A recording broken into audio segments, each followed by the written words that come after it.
ವೀಕ್ಷಕರೇ ನಮಸ್ಕಾರ. ನಾನು ನಿಮ್ಮ ನಾಗರಾಜ್ ಚೋಳು, ಪ್ರಖ್ಯಾತ ಜ್ಯೋತಿಷಿ, ವಾಸ್ತು ಹಾಗೂ ಸಂಖ್ಯಾಶಾಸ್ತ್ರಜ್ಞರು ಮಾತನಾಡ್ತಾ ಇರ್ತಕ್ಕಂಥದ್ದು. ವೀಕ್ಷಕರೇ, ಇವತ್ತಿನ ಸಂಚಿಕೆಯಲ್ಲಿ ಗೌರಿ ಗಣೇಶ ಹಬ್ಬದ ಪ್ರಯುಕ್ತ ಕನ್ಯಾ ರಾಶಿಯವರ ಫಲಾಫಲ ಮತ್ತು ಪರಿಹಾರಗಳನ್ನು ತಿಳಿಸ್ಕೊಡ್ತಾ ಇದೆ. ವೀಕ್ಷಕರೇ, ಕನ್ಯಾ ರಾಶಿಯವರಿಗೆ ತುಂಬ ಉತ್ತಮವಾದಂಥ ಅದೃಷ್ಟದ ಸಮಯ ಅಂತ ಹೇಳಿದರೂ ತಪ್ಪೇನಿಲ್ಲ. ಈ ರಾಶಿಯವರಿಗೆ ವಿವಾಹಾದಿ ಕಾರ್ಯಗಳು, ಮನೆ ಕಟ್ತಕ್ಕಂಥದ್ದಾಗಲಿ, ಹೊಸ ವ್ಯಾಪಾರ ವ್ಯವಹಾರಗಳನ್ನು ಮಾಡೋದಕ್ಕಾಗಲಿ ತುಂಬ ಅನುಕೂಲಕರವಾದಂಥ ಸಮಯ ಇದಾಗಿರ್ತದೆ.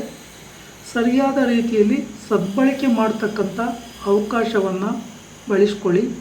ಹಾಗೆ ವಿಶೇಷವಾಗಿ ಈ ರಾಶಿಯವರಿಗೆ ನಾಗದೋಷ ಇರೋದರಿಂದ ಶ್ರೀ ಕ್ಷೇತ್ರ ಕುಕ್ಕೆ ಸುಬ್ರಹ್ಮಣ್ಯದಲ್ಲಿ ಸರ್ಪ ಸಂಸ್ಕಾರ ಶಾಂತಿ ಹೋಮ, ಆಶ್ಲೇಷ ಬಲಿ, ನಾಗ ಪ್ರತಿಷ್ಠೆಯನ್ನು ಮಾಡಿಸ್ತಕ್ಕಂಥದ್ದು ಬಹಳ ಉತ್ತಮ. ಈ ರಾಶಿಯವರು ಪಾರ್ಟ್ನರ್ಶಿಪ್ ವ್ಯವಹಾರ ಮಾಡಿದರೆ ನಷ್ಟಕ್ಕೆ ಕಷ್ಟಕ್ಕೆ ಒಳಗಾಗೋ ಸಾಧ್ಯತೆಗಳು ಇರುತ್ತೆ.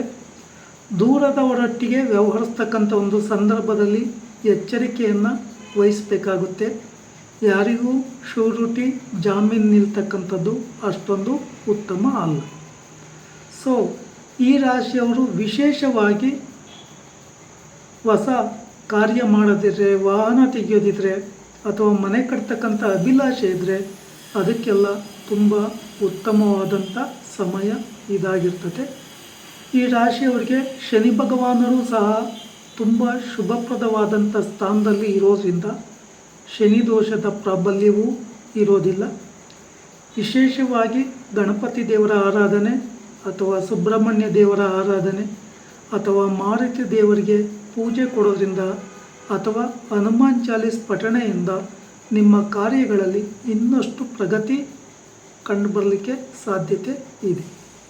ಹಾಗೆ ಇನ್ನೂ ಹೆಚ್ಚಿನ ಫಲಗಳನ್ನು ಪಡ್ಕೋಬೇಕು ಅಂತಕ್ಕಂಥ ಅಭಿಲಾಷೆ ಇದ್ದಲ್ಲಿ ಬುಧವಾರ, ಶುಕ್ರವಾರಗಳು ತುಂಬ ಶುಭಪ್ರದವಾಗಿ ಇರ್ತದೆ. ಈ ದಿನಗಳಲ್ಲಿ ನೀವು ಹೊಸ ವ್ಯಾಪಾರ ವ್ಯವಹಾರಗಳನ್ನು ಮಾಡಲಿಕ್ಕೆ ಎಲ್ಲದಕ್ಕೂ ಅನುಕೂಲವಾಗಿ ಇರ್ತದೆ.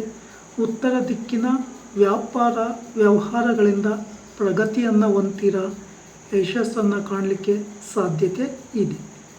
ಇನ್ನು ಈ ರಾಶಿಯವರಿಗೆ ಗುರುವಾರ ಮತ್ತು ಮಂಗಳವಾರ ಅಷ್ಟೊಂದು ಶುಭಪ್ರದವಾಗಿ ಇರೋದಿಲ್ಲ. ಈ ದಿನಗಳಲ್ಲಿ ಯಾವುದೇ ರೀತಿಯ ಹೊಸ ವ್ಯಾಪಾರ ವ್ಯವಹಾರಗಳನ್ನು ಮಾಡೋದು ಅಷ್ಟೊಂದು ಉತ್ತಮವಾಗಿ ಇರೋದಿಲ್ಲ. ಇನ್ನು ಈ ರಾಶಿಯವರು ಭಾನುವಾರವೂ ಸಹ ತನ್ನ ಹೊಸ ಕಾರ್ಯ, ಹೊಸ ವ್ಯಾಪಾರ ವ್ಯವಹಾರಗಳನ್ನು ಪ್ರಾರಂಭ ಮಾಡ್ಬೋದು. ನಿಮಗೆ ಸೆಪ್ಟೆಂಬರ್ ತಿಂಗಳಲ್ಲಿ ಕಡೆಯ ವಾರದಲ್ಲಿ ಕೆಲವೊಂದಿಷ್ಟು ಅನುಕೂಲಕರವಾದಂಥ ವಾತಾವರಣಗಳು ಸೃಷ್ಟಿಯಾಗೋದ್ರಿಂದ ಅವುಗಳ ಸದುಪಯೋಗವನ್ನು ಸರಿಯಾದ ರೀತಿ ಬಳಕೆ ಮಾಡ್ಕೊಳ್ಳಿ. ಹಾಗೆ ನೀವು ಸ್ನೇಹಿತರ ಸಲಹೆಯನ್ನು ಕೇಳೋದಾಗಲಿ ಅಥವಾ ಹೊಸಬರ ಜೊತೆ ಪಾರ್ಟ್ನರ್ಶಿಪ್ ಆಗಿ ವ್ಯವಹಾರ ಮಾಡೋದಾಗಲಿ ಅಷ್ಟೊಂದು ಉತ್ತಮವಾಗಿ ಇರೋದಿಲ್ಲ. ಇನ್ನು ಕೆಲವರಿಗೆ ದೂರ ದೇಶದ ಪ್ರಯಾಣ ಯೋಗ ಕಂಡುಬರಲಿಕ್ಕೂ ಸಾಧ್ಯತೆ ಉಂಟು. ಇನ್ನು ಕೆಲವರಿಗೆ ಪ್ರಮೋಷನ್ ಸಿಗತಕ್ಕಂಥದ್ದು ಅಥವಾ ಇನ್ನೂ ಅತ್ಯುನ್ನತ ಸ್ಥಾನಗಳಲ್ಲಿ ಬದಲಾವಣೆ ಕಂಡುಬರ್ತಕ್ಕಂಥ ಅವಕಾಶಗಳು ಇರೋದ್ರಿಂದ ನೋಡಿಕೊಂಡು ಅವುಗಳನ್ನು ಸರಿಯಾದ ರೀತಿಯಲ್ಲಿ ನೀವು ಆಯ್ಕೆ ಮಾಡ್ಕೊಂಬೋದು ಬಹಳ ಉತ್ತಮ. ವೀಕ್ಷಕರೇ, ಈ ರಾಶಿಯವರಿಗೆ ಉತ್ತರ ದಿಕ್ಕು ಅತ್ಯಂತ ಶುಭಪ್ರದವಾಗಿರ್ತದೆ. ಹಾಗೆ ಈ ಉತ್ತರ ದಿಕ್ಕಿನ ವ್ಯಾಪಾರ ವ್ಯವಹಾರ ಆಗಿರ್ಬೋದು ಅಥವಾ ಪೂರ್ವ ದಿಕ್ಕಿನ ವ್ಯಾಪಾರ ವ್ಯವಹಾರಗಳಾಗಿರ್ಬೋದು ಇವರಿಗೆ ಶುಭ ಫಲವನ್ನು ತಂದುಕೊಡ್ತವೆ. ಇವರು ಈ ರಾಶಿಯವರು ವಿಶೇಷವಾಗಿ ಹಸಿರು ಬಣ್ಣ, ಕೆಂಪು ಬಣ್ಣ ಮತ್ತು ಆರೆಂಜ್ ಕಲರ್ ಬಣ್ಣಗಳನ್ನು ಬಳಕೆ ಮಾಡ್ಕೊಂಬೋದ್ರಿಂದ ಅತ್ಯಂತ ಲಾಭವನ್ನು ಪಡ್ಕೊತಾರೆ.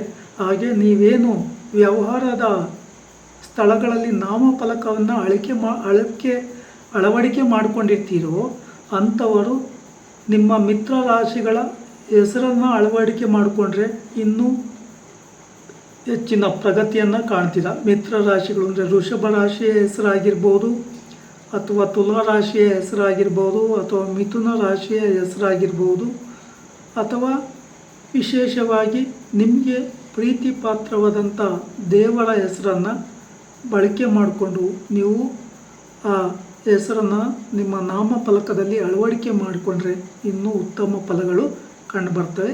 ಇಲ್ಲಿ ನೀವು ಹೆಸರನ್ನು ಬಳಕೆ ಮಾಡ್ತಕ್ಕಂಥ ಒಂದು ಸಂದರ್ಭದಲ್ಲಿ ಧನಸ್ಸು ಮೀನ ರಾಶಿಯ ಹೆಸರಾಗಲಿ ಅಥವಾ ಮೇಷ ವೃಶ್ಚಿಕ ರಾಶಿಯ ಹೆಸರುಗಳನ್ನಾಗಲಿ ನಿಮ್ಮ ಆ ವ್ಯವಹಾರದ ಸ್ಥಳಗಳಲ್ಲಿ ಬಳಕೆ ಮಾಡದಲೇ ಇದ್ದರೆ ಬಹಳ ಉತ್ತಮ. ಹಾಗೆ ನಿಮ್ಮ ನಾಮಫಲಕದಲ್ಲಿ ನೀಲಿ ಬಣ್ಣ ಅಷ್ಟೊಂದು ಉತ್ತಮ ಅಲ್ಲ, ಹಳದಿ ಕಲ್ಲರು ಮತ್ತು ಸಹ ಶುಭಪ್ರದವಾಗಿ ಇರೋದಿಲ್ಲ. ಆದ್ದರಿಂದ ಆಯ್ಕೆಗಳನ್ನು ನೋಡಿಕೊಂಡು ಆಯ್ಕೆ ಮಾಡಿಕೊಂಡು ಶುಭ ಫಲಗಳನ್ನು ಪಡ್ಕೊಳ್ಳಿ. ವಿವಾಹದ ಕಾರ್ಯಗಳಿಗೂ ಸಮಯ ಉತ್ತಮವಾಗಿದೆ, ಪ್ರಯತ್ನಿಸಿ. ವೀಕ್ಷಕರೇ, ಈ ವಿಡಿಯೋ ಇಷ್ಟ ಆಯಿತು ಅಂದರೆ ಲೈಕ್ ಮಾಡಿ, ಶೇರ್ ಮಾಡಿ, ಸಬ್ಸ್ಕ್ರೈಬ್ ಆಗಿ, ಆಲ್ ಐಕನ್ ಒತ್ತಿ, ಬೆಲ್ ಐಕನ್ ಒತ್ತಿ, ನನ್ನ ಪೇಜನ್ನು ಫಾಲೋ ಮಾಡಿ. ನಮಸ್ಕಾರ.